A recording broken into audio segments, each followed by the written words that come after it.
किए कहला पूर्वतन मुख्यमंत्री नवीन पट्टनायक एटा संविधान रो 8म धारा रे सम्बलपुरी कौशली भाषा को माने ग्रहण करबा पे से लिखि सारी ओडिशा सरकार तरफ देखा जीव से कौन है कौन नहीं मु तो देखी नहीं से विषय नहीं कि ना सेटा तो गोटे सरकार is a continuous process party बदली पारी किंतु सरकार टा गोटे कंटिन्यूअस प्रोसेस को मंत्री कहले कौन कहले मुझे से विषय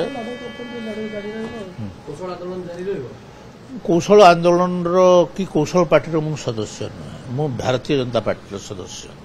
मु देखंतु कथा को बुलेई बांकी करी कहीदेले कथाटा जे सरलीकरण हो जिवो एटा कथा नहीं क्यों लोक देखई हवा पे केते कौन कथा कहिबे मु जो विषयटा उत्थापन करिछि से विषय रे आज भी अछि मु कहूची ओडिशा जदि गोटी 30टा जिल्ला को नेकरी ओडिशा कौशल कलिंग उत्कल 3टा अंचल को नेकरी 1936 मसीह रे ओडिशा प्रदेश गठन करा जायथला एवं यही जदि तुम्हें किछि एंथम करिवो कि किछि गोटे तार गान करिवो ताहेले एही 30टा जिल्लार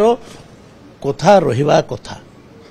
तुम्हें केवल किछि अंचल को नहीं करी यदि ओडिशार संगीत गान करिवो ताहेले सेटा ग्रहणीय हबो नै मु जो कथा मु से पॉइंट रे अछि सर आपण से पॉइंट रे सरकार आपण समर्थन करू व्यक्तिगत मत बोली कहूची कौन व्यक्तिगत मतटा सामूहिक मत हेनी बोली केमती जानुंट जड़े व्यक्ति प्रथम मत दिए तापर सेटा धीरे धीरे सेटा सामूहिक मत होता है जड़े आज जड़े व्यक्ति मत देला सेटा सामूहिक मत हेनी आगामी दिन में बोली किए कही जानिला अरे नवीन पट्टनायक गवर्नमेंट थिला बेले सेमाने केंद्र को सुपारिश करिसंती बोली कि नवीन पट्टनायक स्टेटमेंट देइसंती मंत्री जानी नथिबे एटा दी थर पूर्वतन मुख्यमंत्री कही सारी सम्बलपुरी कौशली भाषा को संविधान रो 8म धारा रे अंतर्भुक्त करा जाओ बोली ओडिशा सरकार दाबी करी सारी 3टा अंचल नहीं करी हां हां बीजेपी रो वरिष्ठ विधायक अरुण साहू कहउछथि हां से इतिहास जानि ना मु जानि न थाई पारे से इतिहास रो से जने भल स्टूडेंट से मते पढ़ेवा कथा से मो ऊपर मोर ज्ञान को अधिक हाँ से पाठ पढ़ा मिटुटू आपण जदि मन कर देखो कंप्यूटर रे मो झील मोठू बेसी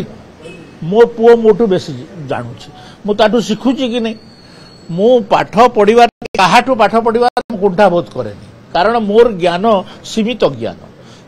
ज्ञान रे जे अधिक ज्ञान मते देई पारिला मु मना काई करबी मु still I am a student मु लर्निंग करबा पई चाहूची मु समस्त मोटू शिखिबा पई चाहूची किंतु मु गोटे प्रतिनिधि ना नहीं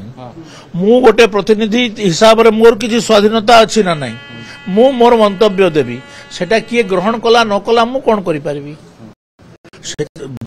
मो मोर मंतव्य देवी मो मोर